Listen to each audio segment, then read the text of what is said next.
Hey class, so we're back and we're about to make some frosting stars that you can use to decorate your cake. I want you to make a really nice composition with frosting, stars, cookies, and candles. So to make our frosting stars, I'm going to make my polygon sphere and give it 12 axis divisions and only 8 in height. I'm going to press F to zoom in on it or focus on it and select by vertices.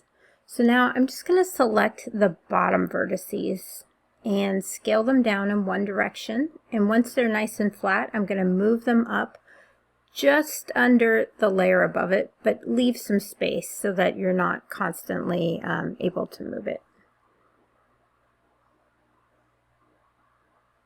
Okay. And so now that I've made that, I'm going to duplicate this object by using my Move tool, pressing Shift, and clicking and dragging to make that duplicate. Because we're going to do some comparisons between all of the different stars we'll make.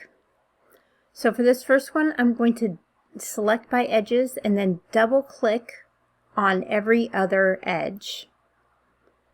And then I want to deselect these bottom edges by clicking and dragging and holding down the control button when I do that. That automatically deselects. And so now if I use my scale tool, so R, I can scale in 3 directions. So that's using that little yellow cube. And that instantly collapses this little model into a star. I can also select these bottom edges and kind of scale them in, but don't worry too much about it. Once I press 3 for smooth preview, you're going to see what my little star is looking like. So it's a little puffy. It's not super detailed, but it's definitely a frosting star and could definitely be used in your scene. Okay, let's try the next one. So I'm going to do the same process. So I'm going to double click every other edge, and you have to hold down Shift while you're doing this so you're selecting all of them. I'm going to hold down Control and click and drag to deselect the bottom faces. And then this time, instead of making my faces smaller, I'm going to make them larger. But the 3-direction yellow cube is not the right way. Use the floating square on the outside for a 2-direction scale instead. And so now when I press 3, you can see it's a very similar effect, but just slightly different quality of the star. And you can always scale more or less to have it, emphasize the effect. Now I'm going to duplicate both of these because I'm just making a few different kinds of stars. And now I'm going to make some changes.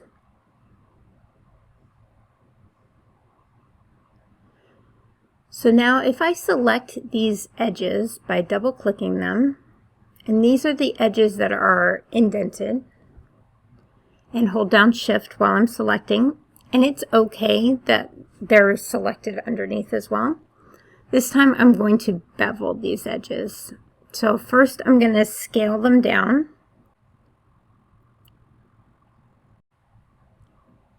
And you can see just by increasing the scale effect, it's going to give me a much stronger star. But this time I'm going to click on bevel.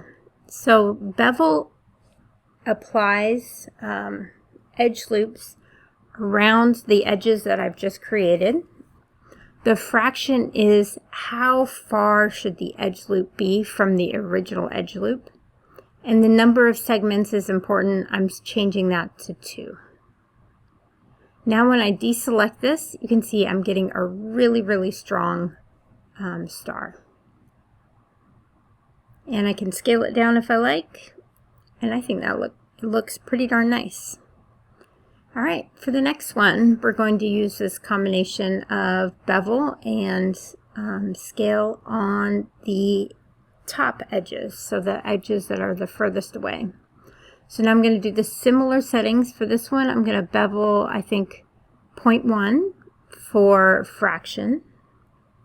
For our segments, or make sure that you do 2, because remember Maya smooths around segments of 3. So we have the original line plus 2 extras. And now you can see I have another star that's got a different effect and is more sharp than the previous star. All right, I'm not stopping yet. Got a couple more up my sleeve. So select with your move tool. So remember, move is W. And this time I'm going to twirl or twist my different edges, similar to what we did with the twizzle stick. So I'm going to select my edges, not the bottom one, but the other horizontal edges. And if your move gizmo is in the way, just press Q so that you can use your select tool. Double click on those edges and then press J while rotating to snap them. So I'm going to deselect the bottom edge by pressing Control and double clicking on it. So Control, double click, and now J and rotate again, 2 clicks. Press Control, double click to deselect, and then J to rotate 2 more clicks. So you can see it's got a pretty nice flowery effect. And now if I press 3, I'm getting a really nice flower going. Nice little twirl. So let's see if we can add some bevel to it. So I'm going to duplicate this one as well.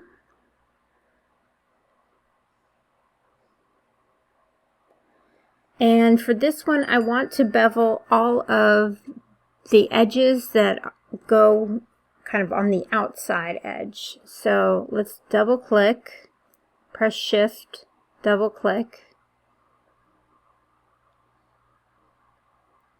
And I can double click anywhere along the edge and it will select the entire edge loop. So now if I bevel this again, and I'm going to use a pretty small bevel, so 0.2 with 2 segments. So that's adding a line on either side of my current line. And press 3, you can see, again, some really nice sharp swirl. So I have one last trick up my sleeve, and that is to adjust the height of these stars, of these swirls. And it does make a difference in the look of them. So I'm going to duplicate this one by pressing Shift and clicking and dragging with my move tool. And I'm going to do the same thing with the last one. And I think in your compositions, it's nice to have a variety of stars and swirls. So try and use all of them. And then the last thing I'm just going to do is scale this up. So if you scale both up, you'll see that it makes a nice difference in the center of the swirls. So definitely use a variety of heights and shapes, and have fun with making your composition.